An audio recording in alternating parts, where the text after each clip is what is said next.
Saint Hildegard of Bingen, remembered 17th of September.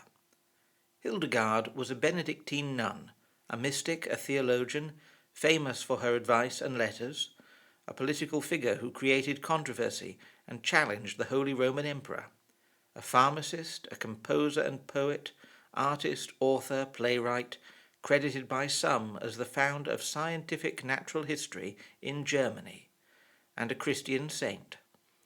She lived a remarkable life from 1098 to 1179.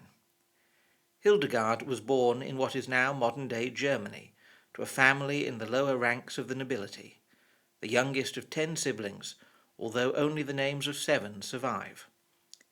Hildegard recorded that she first began seeing visions at the age of 3 and realized what they were from the age of 5. At 8 years old, she was entrusted by her family into the care of the Benedictine sisters attached to the monastery of Disibodenberg. She was given into the care of Jutta, who was a few years older than Hildegard. Jutta also received visions, and she taught the young Hildegard how to read and write, as well as the pattern of a Christian life in their enclosed community. However, as Hildegard later recorded, Jutta was unlearned and could not teach sound biblical interpretation, which she had to get from elsewhere. Hildegard joined the Benedictine order at the age of 15. After the death of Jutta, Hildegard was elected the Mother Superior of her community in 1136. Abbot Kuno, who was head of both the male and female communities at the abbey, offered her the post of prioress under his authority. But Hildegard refused and asked to found a separate female community at Rupertsberg. When the abbot refused, she went over his head to gain permission from the bishop, eventually establishing 2 nunneries. Through her life, she had continued to receive visions. At the age of 43, her confessor encouraged her to record the visions she had received over the years. Initially reluctant to do so, she eventually consented. Her visions were collected together over 10 years into a work entitled in English, Know the Ways. It consists of 26 visions that range from topics such as the Church, the relationship between humanity and God, and redemption. A committee of theologians subsequently confirmed the authenticity of Hildegard's visions. In 1147, Pope Eugene III read Hildegard's work and encouraged her to continue writing and recording her visions. Hildegard of Bingen's visions caused her to see humans as living sparks of God's love, coming from God as daylight comes from the sun. Sin, she said, destroyed the original harmony of creation.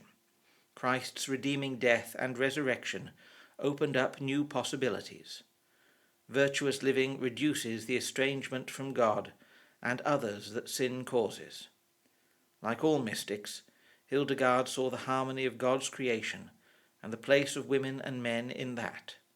This unity was not apparent to many of her contemporaries. These writings made Hildegard a celebrity in the medieval world. She wrote over 300 letters to people who sought her advice. She also composed short works on medicine and physiology, and sought advice from contemporaries such as Saint Bernard of Clairvaux. A talented poet and composer, Hildegard collected 77 of her lyric poems, each with a musical setting composed by her, making her one of few composers at the time to write both their own music and lyrics. Her numerous other writings include Lives of Saints, 2 treatises on medicine and natural history, reflecting a quality of scientific observation rare at that period. For amusement, she created her own language.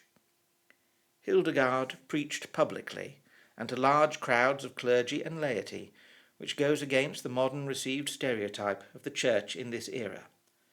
She conducted 4 preaching tours through Germany, calling for reform, denouncing corruption, and calling for the embracing of Christian faith in life. She confronted Emperor Frederick Barbarossa for supporting at least 3 anti-popes and challenged the Cathars for rejecting the Church. Her monastery was placed under interdict because she had permitted the burial of a young man who had been excommunicated. She insisted that he had been reconciled with the Church and had received its sacraments before dying. Hildegard protested bitterly when the local bishop forbade the celebration of communion at the Bingen monastery, a sanction that was lifted only a few months before her death on the 17th of September, 1179. She was proclaimed a saint after her death, and miracles were reported about her tomb.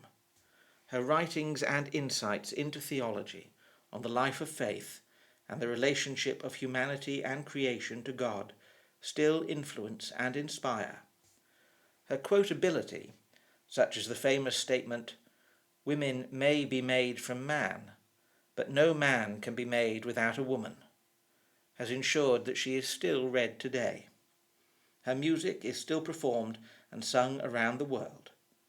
As a celebrated visionary, mystic, theologian, scientific writer, and nun, Hildegard has received renewed interest in the 20th century because she challenges so many stereotypes around the Church and the early Middle Ages. The Roman Church named Hildegard a Doctor of the Church, making her one of only 4 women to receive this title. The patron saint of writers and musicians, St. Hildegard of Bingen, is remembered on the 17th of September.